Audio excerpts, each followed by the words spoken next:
नमस्कार दोस्तों, welcome back to the channel. तो जय माँ सरस्वती, जय माँ विंध्यवासिनी,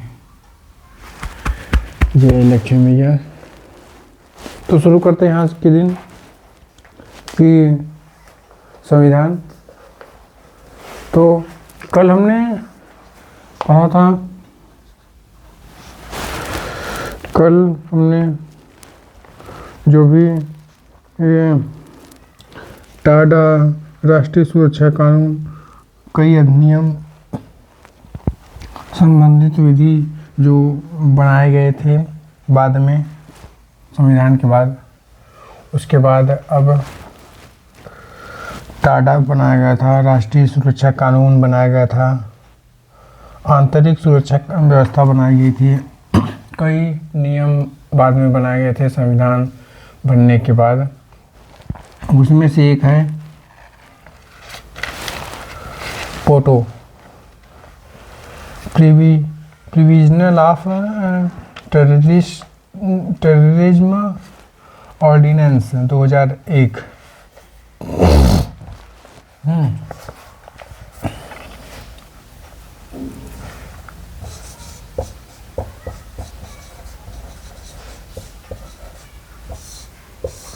संविधान,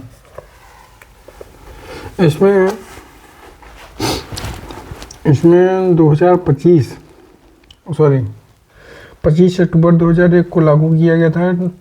टोपो टाडा का ही एक रूप है। इसके अंतर्गत कुल 23 आतंकवादी गुटों को प्रतिबंधित किया गया। आतंकवादी और आतंकवादियों से संबंधित सूचना को छिपाने वाले को भी दंडित करने का प्रावधान किया गया है। पुलिस शक के आधार पर किसी को भी गिरफ्तार कर सकती थी, किंतु बिना आरोप पत्र के 3 माह से अधिक हिरासत में नहीं रख सकती थी। टोपा के अंतर्गत गिरफ्तारी व्यक्ति हाईकोर्ट या सुप्रीम कोर्ट में अपील कर सकता था, लेकिन यह अपील भी गिरफ्तारी के 3 महीने बाद ही हो सकती थी। टोपो 28 मार्च 2002 को अधिनियम बनाने के बाद टोपा हो गया था। 21 सितंबर 2004 को इसको अध्यादेश के द्वारा समाप्त कर दिया गया था।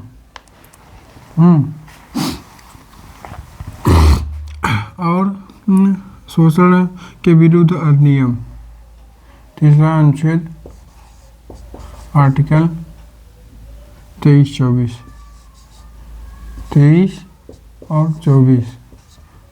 शोषण के विरुद्ध अधिकार के विरुद्ध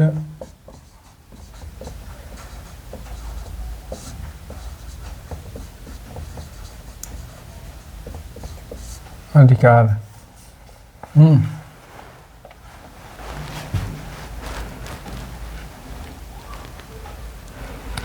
अनुच्छेद 23 में मानव के दुर्व्यापार और बलात्कार का प्रतिषेध। मानव के दुर्व्यापार, मानव के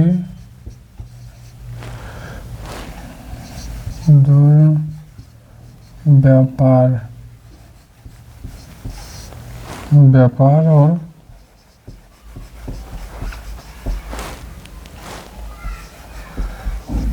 बलात्कार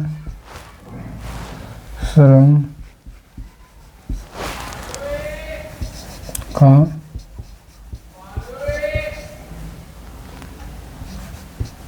प्रतिषेध।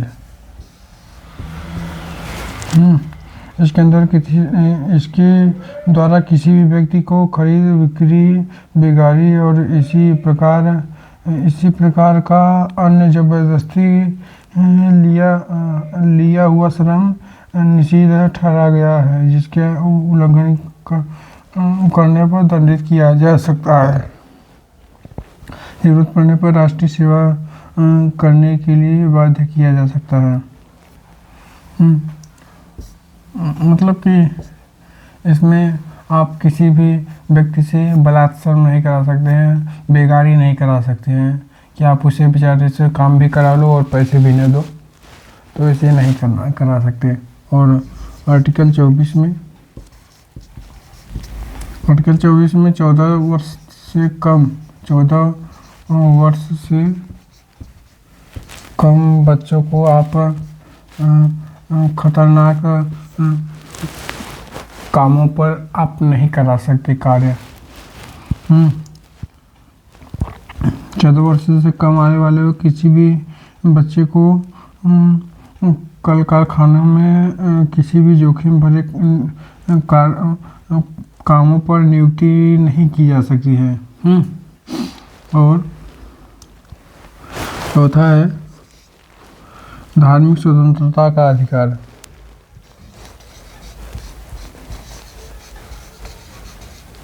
धार्मिक स्वतंत्रता का अधिकार। धार्मिक स्वतंत्रता का अधिकार अनुच्छेद 25 में,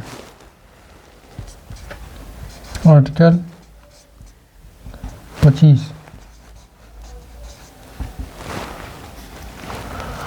25 में अंतःकरण व धर्म अंतःकरण की और धर्म के अबाध के रूप में मानने और आचरण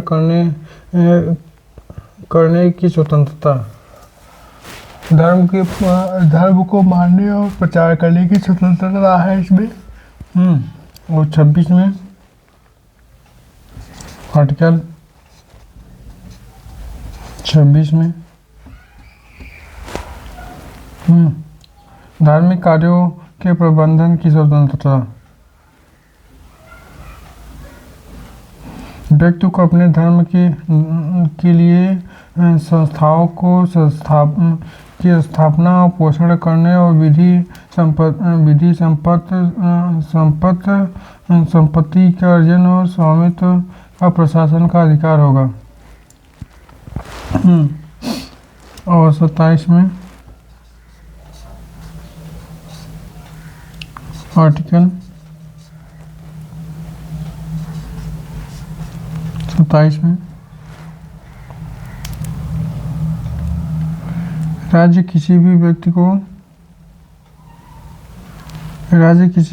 को ऐसे कार्य देने के लिए बाध्य नहीं कर सकता जिनकी आय किसी भी विशेष धर्म अथवा धार्मिक संप्रदाय के उन्नति या पोषण में व्यय करने के लिए विशेष रूप से निश्चित कर दिया हो। 28वां राज्य विधि से पूर्व पोषित किसी भी शिक्षा संस्थान में कोई धार्मिक शिक्षा नहीं दी जाएगी। ऐसे शिक्षण संस्थानों में अपने विद्यार्थियों को किसी भी धार्मिक अनुष्ठान में भाग लेने या किसी भी धर्मोपदेश को सुनने हेतु बाध्य नहीं किया जाएगा।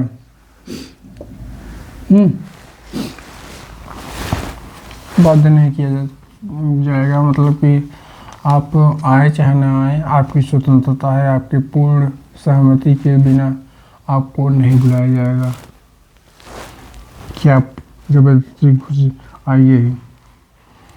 और 29 में संस्कृति 29 और 30 में संस्कृति अल्पसंख्यकों को अपने लिपि भाषा जाति धर्म के आधार पर उनके शैक्षणिक संस्थान में प्रवेश से रोका नहीं जाएगा। और 30 में आप ऐसे शैक्षणिक संस्थान अपने धर्म के शैक्षणिक संस्थान लागू कर सकते हैं, आप बनवा सकते हैं। तो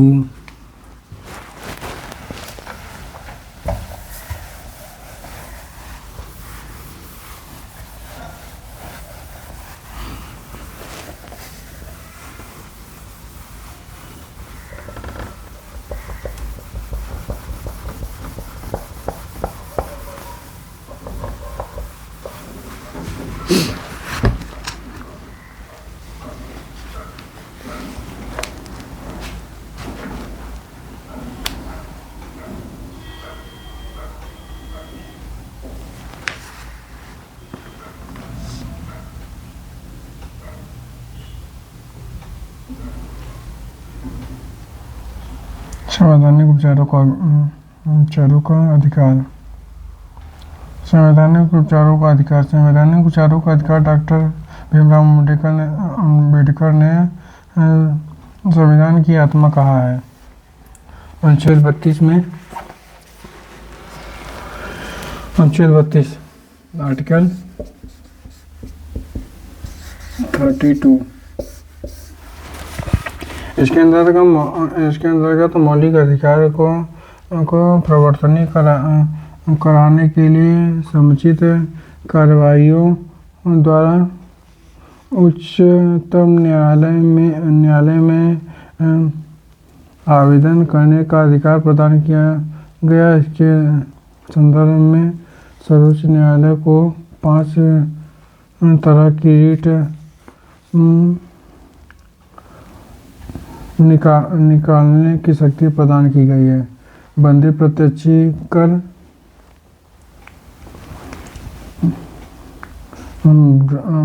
प्रत्यक्षीकरण, परमादेश, प्रतिनिषेध लेख, उत्प्रेक्षण अधिकार, परीक्षा लेख। बंदी प्रतिक्षण इसमें 5 प्रकार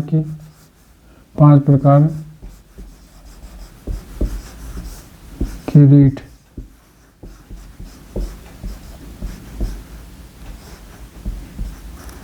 जारी कर सकते हैं। पहले बंदी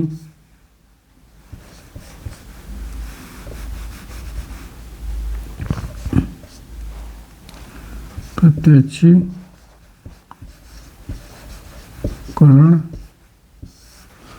दूसरा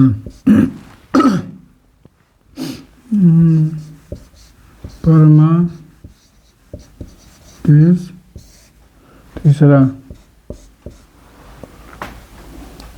प्रतिनिषेध लेख,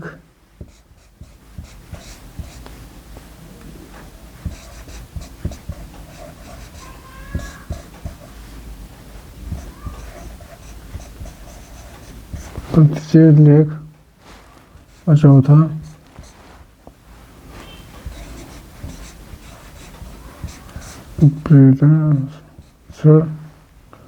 प्रेक्षण अधिकार, पृष्ठा लेख।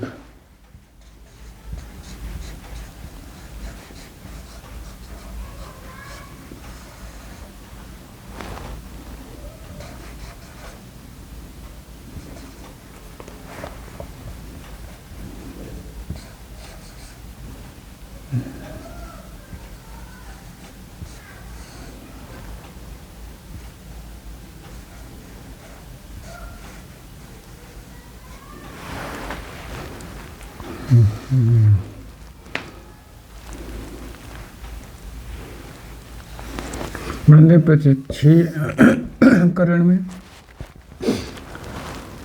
उस व्यक्ति को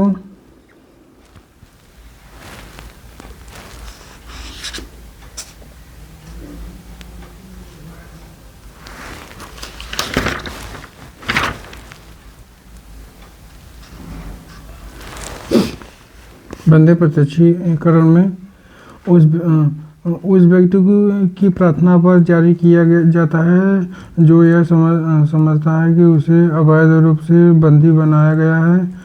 इसके द्वारा न्यायालय बंदी करने वाले अधिकारी को आदेश देता है कि वह बंदी बनाए गए व्यक्ति को निश्चित स्थान पर और निश्चित समय के अंदर उपस्थित करे, जिससे न्यायालय बंदी बनाए जाने के कारणों पर विचार करें।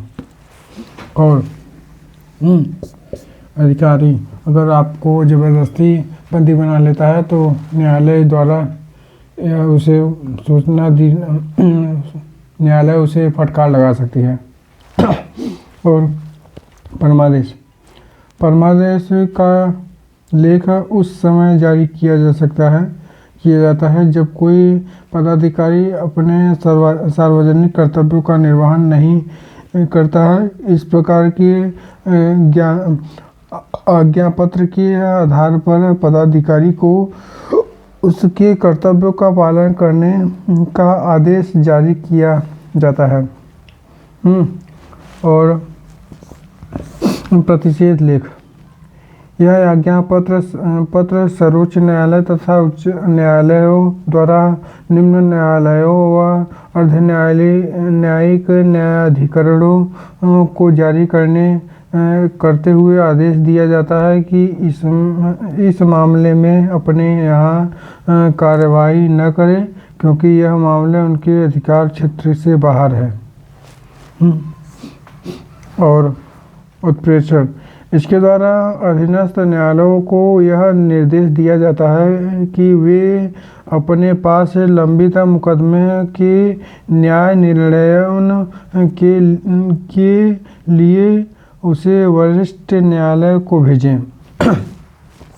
प्रेरणा अधिकार पृष्ठालेख, जब कोई व्यक्ति ऐसे पदाधिकारी के रूप में कार्य करने लगता है जिसके रूप में कार्य करने का उसे वैधानिक रूप से अधिकार नहीं है, तो न्यायालय अधिकार पृष्ठा के आदेश के द्वारा उसे व्यक्ति से पूछता है कि वह किस अधिकार से कार्य कर रहा है, और जब तक वह इस बात का संतोषजनक उत्तर नहीं देता है वह कार्य नहीं कर सकता है। 5 प्रकार की रिट जारी कर सकता है। इसमें 5 प्रकार की रिट है, इसके अंदर लिखा गया है ये सारी चीज़ें। और अब मौलिक अधिकार में संशोधन, मौलिक अधिकारों में संशोधन। कुछ वाद हैं, फंडामेंटल राइट्स अमेंडमेंट, मौलिक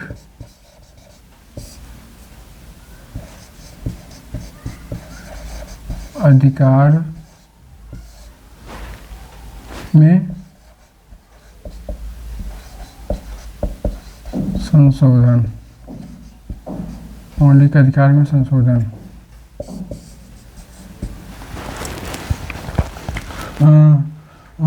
गोलकनाथ बनाम पंजाब राज्य, पहला गोलकनाथ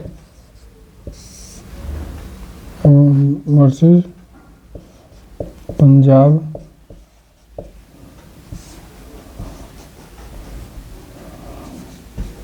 राज्य, पंजाब राज्य 1967 में के गोलकनाथ बनाम पंजाब राज्य के निर्णय से पूर्व दिए गए निर्णयों में यह निर्धारित किया गया था कि संशोधन के किसी भी भाग संविधान के किसी भी भाग में संशोधन किया जा सकता है, किंतु जिसमें अनुच्छेद 368 व मूल अधिकार को भी शामिल किया गया था। और दूसरा, सर्वोच्च न्यायालय ने गोलकनाथ एवं पंजाब राज्य, सर्वोच्च न्यायालय सुप्रीम कोर्ट ने गोलकनाथ वर्सेस पंजाब राज्य इसके निर्णय में अनुच्छेद आर्टिकल 368 में निर्धारित प्रक्रिया के माध्यम से मूल अधिकारों में संशोधन पर रोक लगा दी, अर्थात संविधान मूल अधिकारों में संशोधन नहीं कर सकता है, मूल अधिकारों में संशोधन नहीं कर सकता है, इसमें यह कहा गया।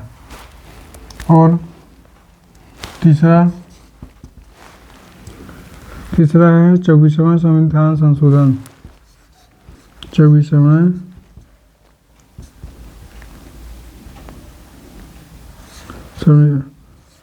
संविधान संशोधन, कॉन्स्टिट्यूशन अमेंडमेंट एक्ट, CAA। 24वां संविधान संशोधन 1971 के द्वारा अनुच्छेद 13 और 368 में संविधान संशोधन किया गया तथा यह निर्धारित किया गया कि अनुच्छेद 368 में दी गई प्रक्रिया द्वारा मूल अधिकारों में संशोधन किया जा सकता है। और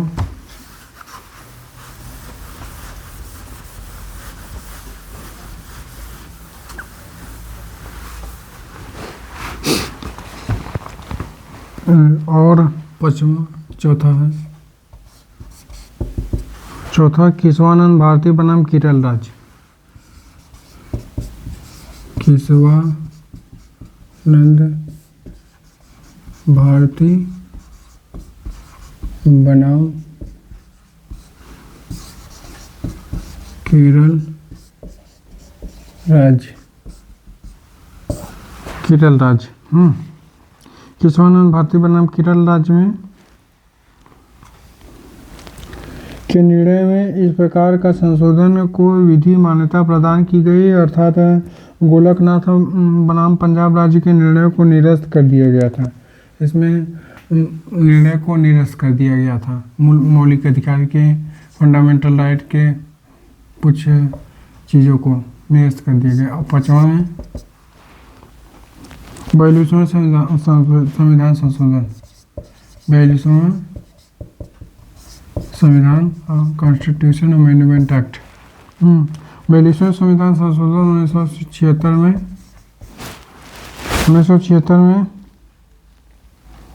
द्वारा अनुच्छेद 368 में खंड 4 और 5 जोड़े गए तथा यह व्यवस्था की गई कि इस प्रकार किए गए संविधान संशोधन को किसी न्यायालय में प्रश्नगत नहीं किया जा सकता है,